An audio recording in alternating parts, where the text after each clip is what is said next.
día de ayer estaba revisitando Superman de Red Son.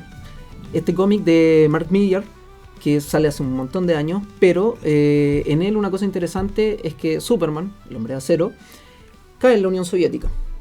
Y con eso el comunismo se empieza a extender por todo el mundo. No obstante, son solo dos los países que le hacen la contra. Uno, Estados Unidos con Lex Luthor a la cabeza, y el otro, un pequeño país, una franja chiquitita de tierra al final del mundo, que es Chile. A pesar de esta figura de Superman, del hombre de acero y del comunismo global, Chile, incluso en el imaginario, se plantea como un aliado indiscutible de Estados Unidos.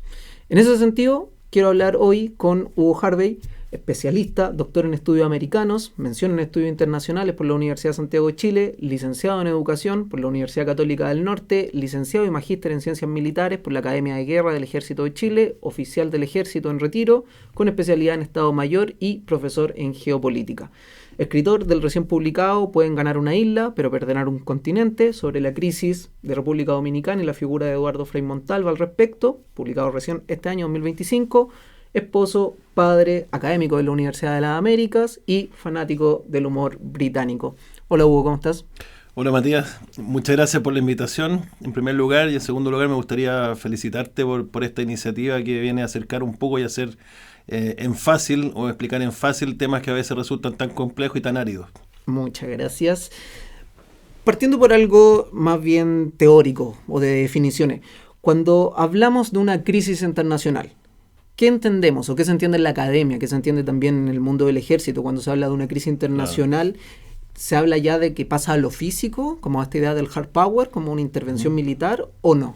Bueno, hablar de crisis internacionales nos remite a dos disciplinas que trabajan este tipo de eventos internacionales, pero que no se entienden mucho entre sí, que es la historia y las relaciones internacionales. Entonces, primero, hagámonos cargo del hard power y el soft power. Yo, en primer lugar, no estoy muy de acuerdo con este tipo de tipologías, porque estas tipologías se elaboran en la Academia Norteamericana Estadounidense, pero es para solucionar, para comprender o para vislumbrar problemas que nacen en el contexto norteamericano estadounidense y se hacen para ellos y por ellos. Entonces, esa es la primera cosa, que en Chile o en América Latina no tenemos una teoría de relaciones internacionales. Entonces, después está la historia, que también analiza crisis internacionales, pero la analiza desde su particularidad. Es decir, cuáles son las dinámicas propias de cada crisis internacional, y ahí es difícil sacar patrones de conducta comunes cuando uno está trabajando la historia.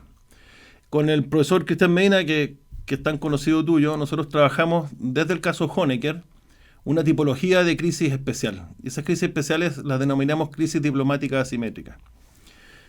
Cuando en las Fuerzas Armadas o en el Ejército uno analiza crisis internacionales, analiza las crisis internacionales con el punto máximo escalada a la guerra, es decir, instrumento bélico o un enfrentamiento, un choque entre el elemento militar.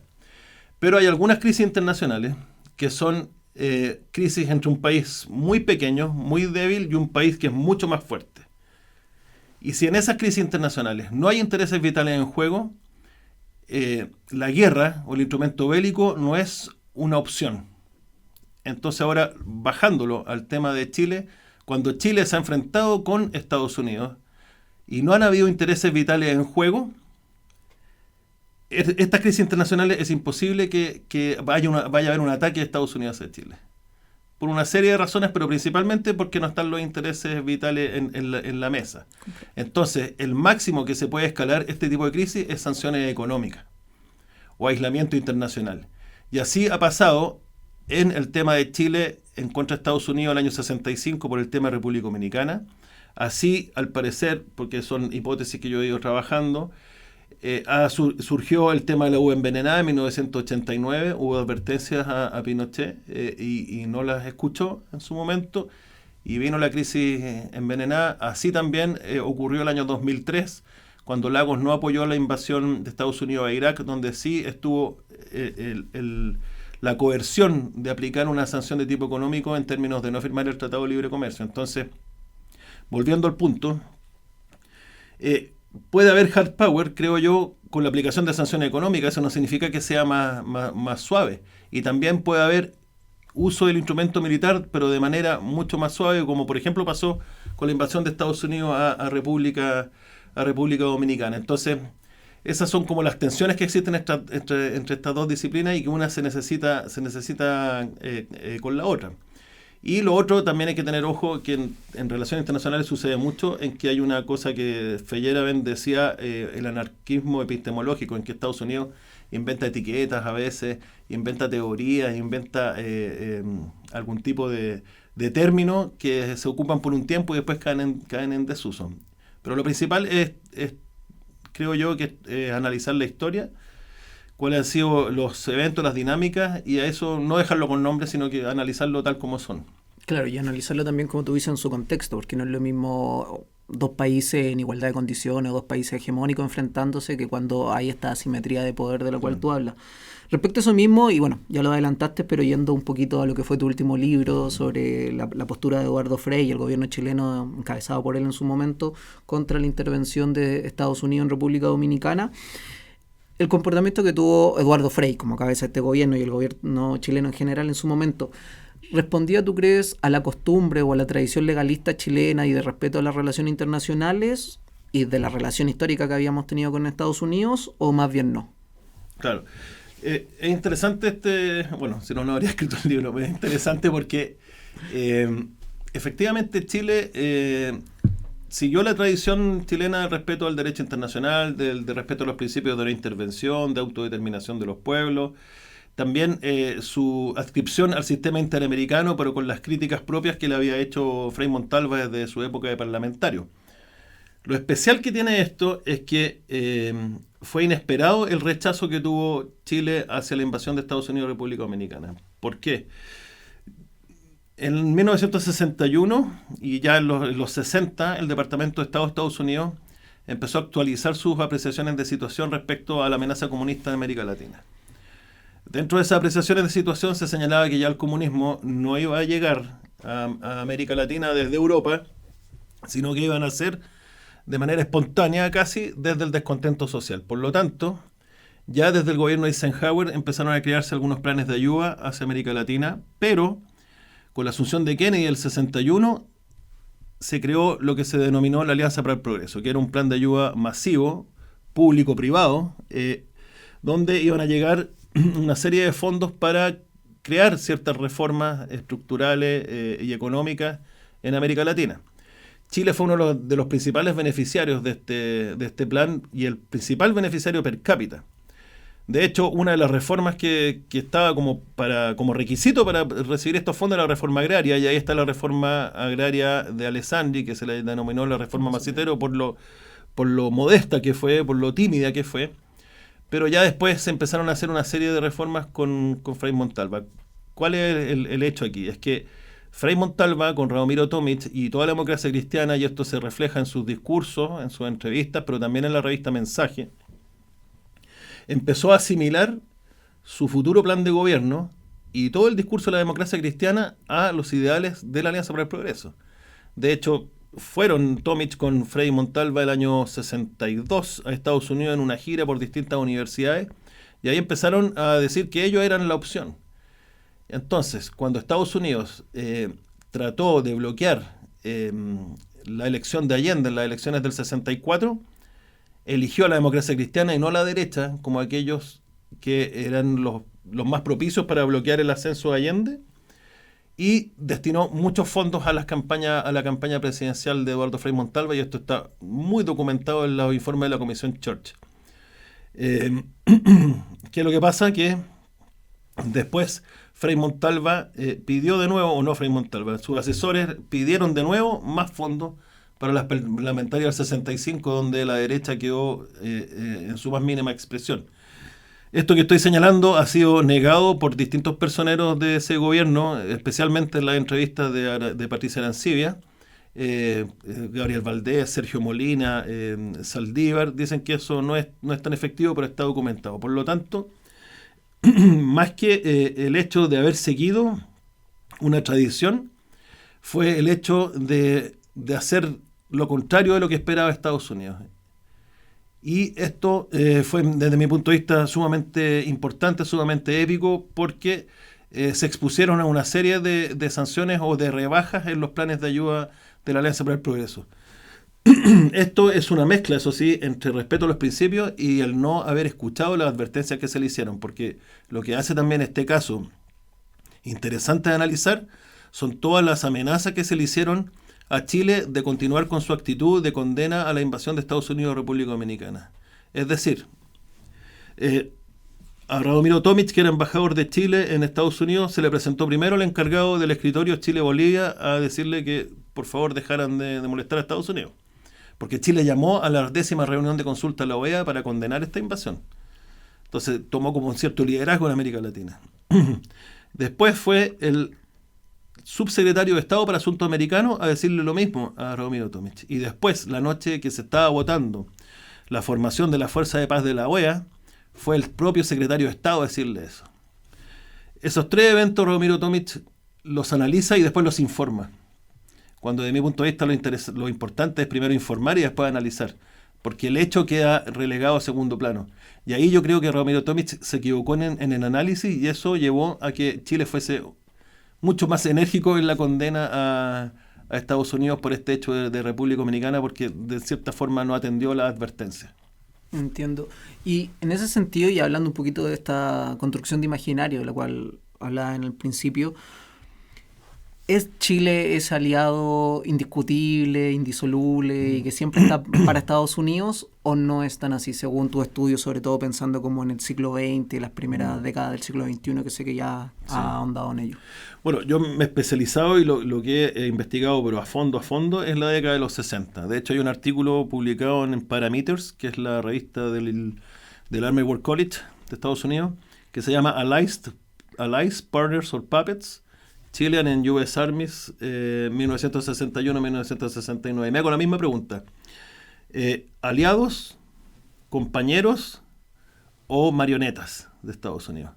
Y yo llegué a la conclusión de que ninguna de las 3 cosas, sino que Chile ha seguido a Estados Unidos de manera muy selectiva. Si bien es cierto, hay una dependencia estructural, ya que es muy difícil en términos desde la geopolítica que se pueda modificar eso, pero también Chile ha tenido sus propias dinámicas y ha ido apoyando o no apoyando o siguiendo ciertas instrucciones, si se puede decir, de Estados Unidos o no, dependiendo del contexto en el cual se desarrolla. Entonces es difícil sacar un patrón de conducta, pero sí, durante los años 60 Chile tuvo independencia de Estados Unidos, es decir, independiente del apoyo que se estaba haciendo a Estados Unidos, sí supo hacer los puntos. Por ejemplo, Alessandri en términos de apoyar una acción armada de todo el continente en contra de Cuba.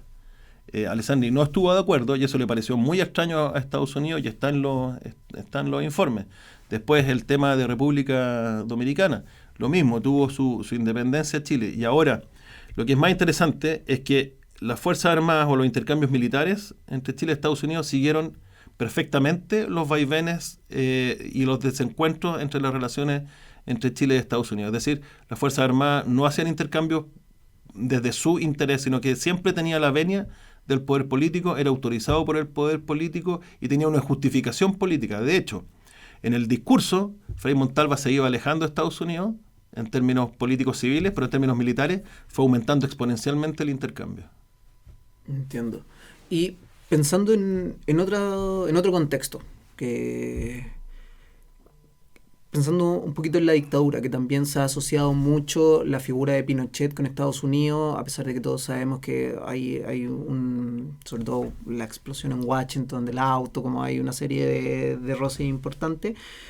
Pero esta idea, sobre todo pensando en el tema de las relaciones internacionales y de esta idea de las crisis internacionales, tú ya lo mencionaste, está esta crisis de las uvas envenenadas, cuando se acusa de que la uva chilena o la exportación de uva chilena venía un cargamento entero envenenado. ¿Qué tan importante fue esta crisis? ¿Fue algo más propagandístico ya de finales del periodo de la dictadura? ¿Es verdad que se salieron a repartir uva y la gente tirándole en la calle, Pinochet comiendo en la tele uva? ¿O no fue algo como más para desviar la atención? ¿O fue realmente un conflicto que haya escalado? Claro. Bueno, como dicen hoy en día, tú eres muy joven para saberlo. Sí, yo nací en los 90, sí, de hecho lo pensaba como eso fue algo que la gente en los 80 lo vio en su máximo. Bueno, aquí yo le llamaría la última batalla de la Guerra Fría chilena. esto porque fue terminando la Guerra Fría. Pero aquí hay un punto interesante porque, como te mencionaba anteriormente, estas crisis diplomáticas asimétricas, cuando no hay intereses vitales en juego. A todo esto alguien me podría decir, pero por ejemplo, Rusia-Ucrania hay asimetría de poder, pues ya hubo guerra. Alguien me podría decir, Argentina con el Reino Unido por las Malvinas, había asimetría de poder, hubo guerra, sí, pero hay intereses vitales. Eso incentiva la guerra. Cuando no hay intereses vitales, lo desincentiva y el elemento militar no es una opción. De hecho, es súper interesante porque ahí el diplomático se expone sin ese respaldo detrás. Entonces se ve todo el arte del diplomático.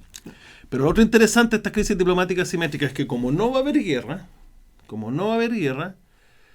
las relaciones internacionales como disciplina no las analizan. Y eso genera un vacío historiográfico, o sea, un vacío analítico que se va cristalizando y se va ensanchando. Y 50 años después, un vacío historiográfico, y alguien se encuentra con estas crisis de casualidad. Y precisamente queda como algo anecdótico, como lo que tú me dices, pero en realidad fueron sumamente importantes. Entonces, el analista internacional que se encuentra con estas crisis tiene que hacer a veces de historiador e irse a la fuente primaria, porque estas crisis quedan solo registradas en la prensa. Entonces, eso es lo interesante. Entonces, el primer paso es ir a la prensa. Y aquí este tema de la crisis de la agua envenenada, también tengo un artículo de eso que salió en los Cuadernos de Historia, donde con Fabián Gallardo, que es mi ayudante, que analizamos esta crisis desde las revistas de oposición Análisis, APSI, Cauce y Hoy. Y lo interesante de esto, primero, es que, primero fueron 2 uvas inyectadas con cianuro que se encontraron entre millones de cajas en un barco que se llama Almería Star, en el puerto de Filadelfia. Y ahí la FDA, en cierta forma, exponencialmente o divulgó esto mucho más de la cuenta, y se retiraron todas las frutas chilenas desde Estados Unidos, se destruyó la fruta que estaba esperando en los puertos, se desviaron los barcos que iban en camino y se cortaron todas las exportaciones de fruta. Y a eso lo siguió Japón, lo siguió Arabia Saudita y lo siguió Canadá. Y se perdió más del 1% del PIB. Entonces, hay algunas versiones, o uno puede ir asociando, que se le habían hecho distintas advertencias a Chile de que, o a Pinochet, a través de los embajadores, a través de la Cancillería, de que le dieran luz verde a las reformas constitucionales, a las 54 reformas que después se votaron en el 89. Y eso lo iba a anunciar Pinochet en el 11 de marzo de 1989, porque antes era el mensaje presidencial en esa fecha. Pero habían dos discursos preparados, uno que le daba luz verde y otro que no le daba luz verde. Yo entrevisté a Carlos Cáceres, que era su ministro de Interior, y me confirmó eso y me dijo que un discurso, el que no le daba luz verde, lo había hecho el comité asesor, y el otro discurso lo había hecho él con el general Vallarino. Ahora, ¿qué es lo que pasa? Que si fue una operación de inteligencia es muy difícil saberlo, pero podría ser, porque que a lo mejor se desfasaron por los tiempos, no son tan fáciles de calcular los tiempos del tráfico marítimo, pero después del 11 de septiembre de 2001, de los ataques a las Torres Gemelas, ahí recién se creó la comunidad de inteligencia y hay algo de coordinación. Antes, cada agencia de Estados Unidos podía hacer sus propias operaciones sin necesidad de reportar cuáles fueron los resultados, ni hacerse responsables por las consecuencias. Lo que sí yo he investigado a través de los documentos es que Estados Unidos asumió tácitamente su responsabilidad y trató de morigerar los efectos y de resarcir el daño hecho hacia Chile a través de bajar impuestos, de crear el tema de las marketing orders, pero le ponía unas condiciones a Pinochet, dentro de las cuales está terminar con el extrañamiento de Manuel Bustos, que estaba en Parral, y de Martínez, que estaba en Chañaral, pero eso nunca se autorizó y ni tampoco supieron de esta exigencia los exportadores. Entonces es algo que tengo que seguir investigando, pero ya estoy arribando a algunos hallazgos.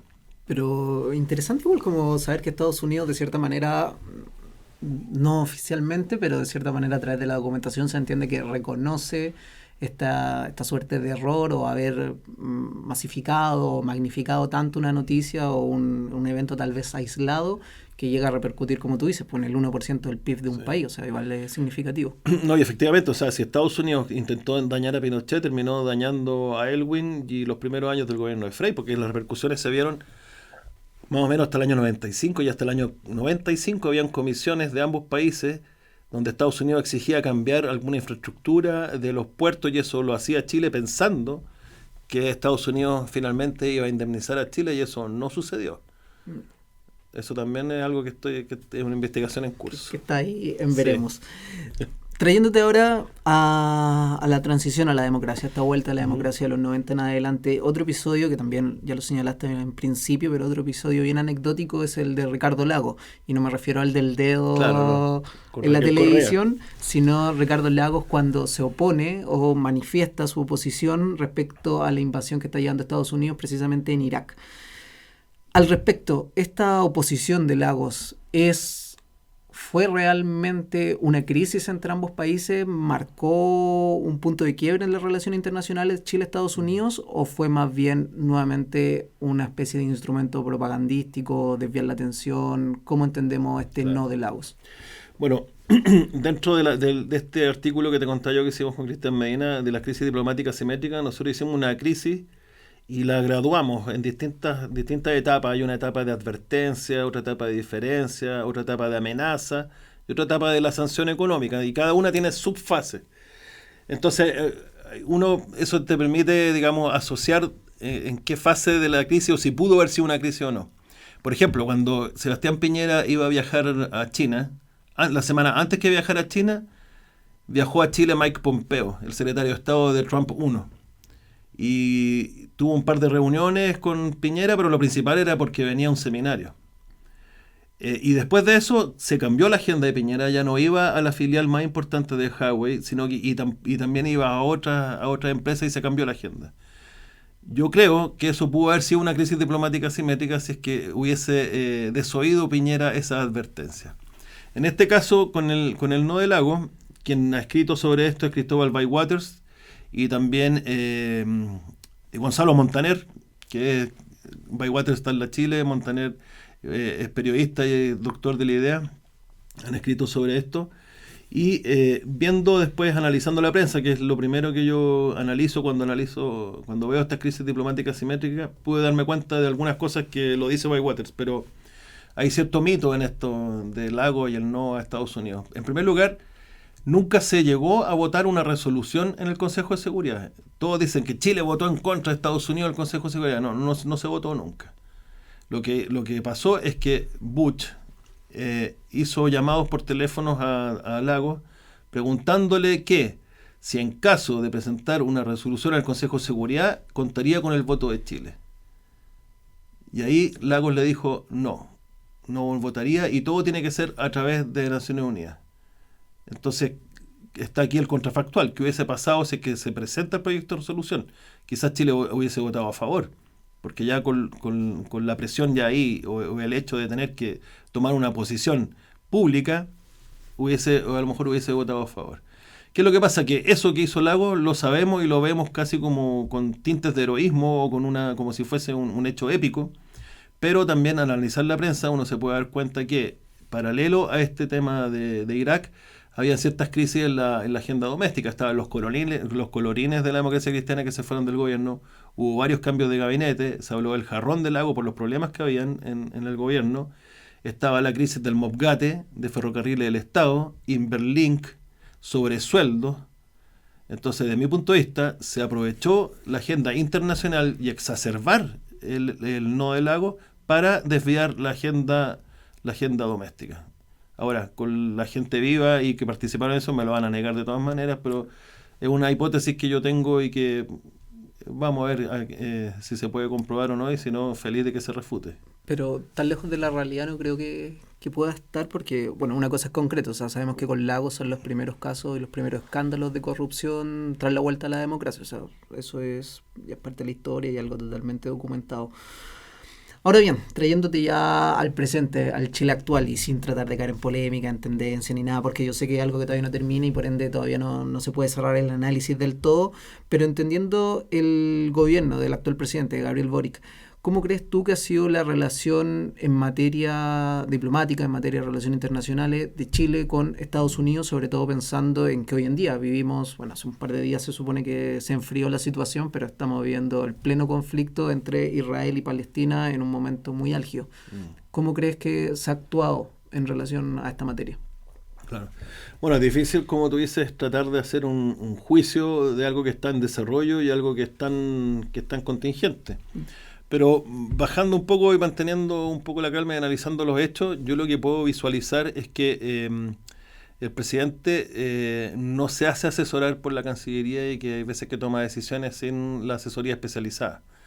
La Cancillería tiene equipos potentes y son equipos que también deliberan, o sea, todas las asesorías que salgan de ahí son asesorías que son colegiadas, que son revisadas y que se levantan distintos escenarios. Entonces, lo que puedo ver yo es que deben haber algunos asesores que le asesoran, digamos, de tomar determinadas decisiones. Y en ese caso, yo creo que hay decisiones que se van a ver con el tiempo, pero que van primero en contra de los intereses de Estados Unidos, pero también en contra de los propios intereses de los propios intereses de Chile.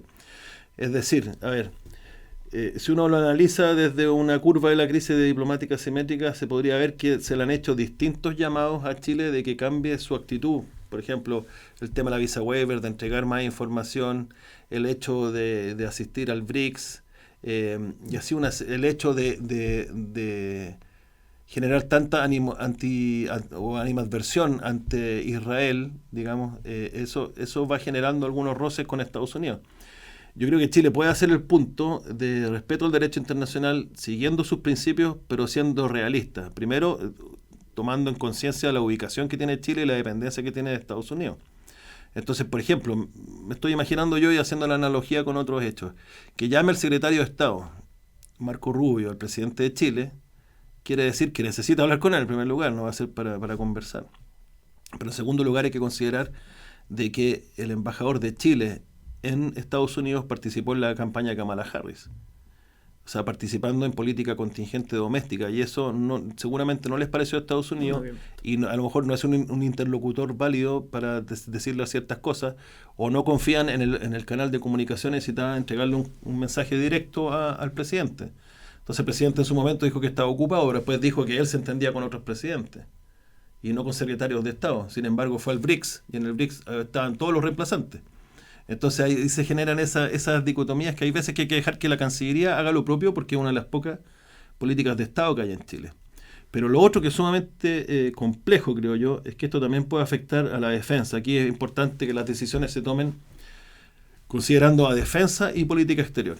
Yo en Arica fui comandante de un grupo de artillería de cohetes, que era el grupo con más largo alcance que hay en Chile, 40 kilómetros, y la ubicación no es necesario explicarla, de la ciudad en que estaba, y toda la tecnología y todos los componentes de ese sistema de armas eran de Israel.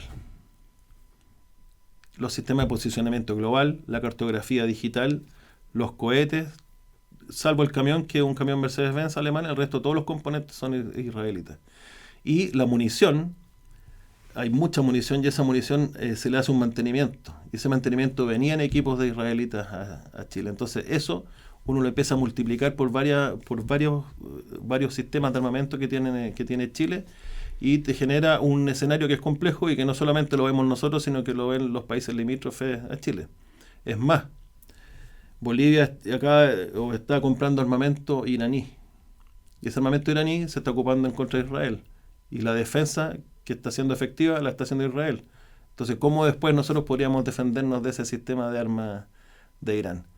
Entonces, ese es mi punto, que es complejo analizar y hacer un juicio de valor, pero con mi conocimiento y mi experiencia me hace decir que esas decisiones no están siendo bien asesoradas. No, y algo que, como tú dices, pues está ya en todos lados, o sea, está ya en las relaciones diplomáticas, está ya en el tema de defensa, está ya hace poco, esto probablemente lo sabamos después, pero antes de ayer, Donald Trump anunció este arancel del 50%, que creo que todavía no se hace oficial, pero ya fue el anuncio de un 50% de impuesto al cobre, que afecta mucho, porque Estados Unidos creo que del 100% de cobre que compra, veía ahí en las cifras, cerca del 70% responde a Chile. Entonces, va a ser un cambio económico sustancial en ese sentido. Sí, bueno, ahí lo que dicen los especialistas es que hay que ver si es cobre, digamos, refinado, si son cátodos, a qué es lo que se le va a imponer el impuesto, porque podría ser incluso contraproducente para la propia economía estadounidense, pero como es algo que está en desarrollo y con una persona, digamos, como Donald Trump que decide de cosas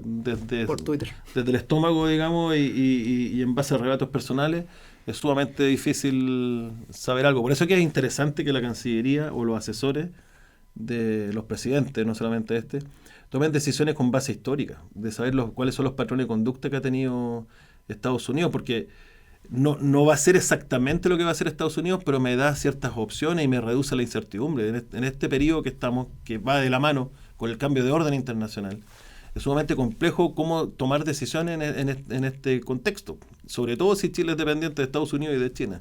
Entonces, por eso hay que hacerlo, digamos, con varias opciones, levantando varios escenarios, pero sí teniendo en consideración no lo que yo quisiera que fuera, sino que cómo ha sido en otras épocas o en escenarios medianamente similares. Muchas gracias, Hugo, muchas gracias por tu tiempo, por tu sinceridad y por tratar de explicar esto de la manera más lisa y llana posible. Soy Matías Alvarado Leighton, esto es Historia Entre Líneas, nos vemos la próxima semana. Chau, chau.